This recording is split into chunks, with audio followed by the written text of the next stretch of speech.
আসসালামু আলাইকুম ম্যাডাম, কেমন আছেন ম্যাডাম? আমার কাছে একটা সুন্দর বুদ্ধি নিয়ে আসছে। পরিকল্পনাটা হচ্ছে আমরা পারমাণবিক বিদ্যুৎ কেন্দ্র তৈরি। আরে খরগোশ বাবা, আপনাদের সুন্দর পরিকল্পনা। হা হা হা, বলেন তো কি এর বিস্তারিত খুঁটিনাটি আমাকে জানান। আমি খরগোশ বাবা থাকতে আপনার কোনো চিন্তা নেই ম্যাডাম। আমার কাছে আরও নতুন নতুন পরিকল্পনা আছে, যেটা হচ্ছে ইসলামী ব্যাংক ধরতে হবে, জনতা ব্যাংক ধরতে হবে।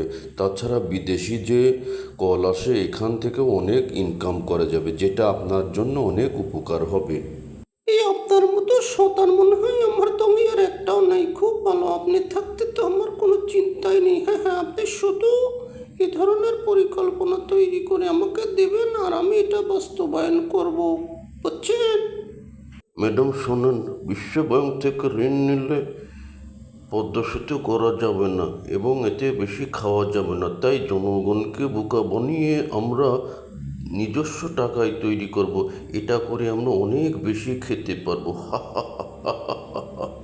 শুনেন, আরো নতুন নতুন অনেক প্রকল্প নিতে হবে। জনগণকে দেখাতে হবে যে দেশের উন্নয়নের জন্য আমরা কাজ করছি, কিন্তু আসল স্বার্থটা হচ্ছে আমাদের। বোঝেনি তো? ম্যাডাম, ভ্যাট ট্যাক্স আগের থেকে অধিক হারে বাড়াতে হবে এবং জনগণকে বোকা বানিয়ে বোঝাতে হবে যে উন্নয়ন হচ্ছে। ভ্যাট ট্যাক্স দিলে দেশেরই উন্নয়ন হবে।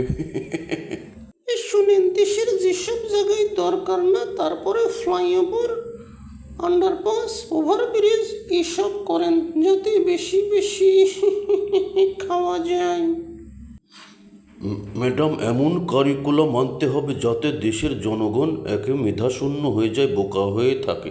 নইলে এরা বেশি শিক্ষিত হয়ে গেলে আমাদের দুর্নীতিরা ধরে ফেলবে। ঠিক আছে, পরে আরো প্রকল্প নিয়ে আসবেন। আল্লাহ হাফেজ।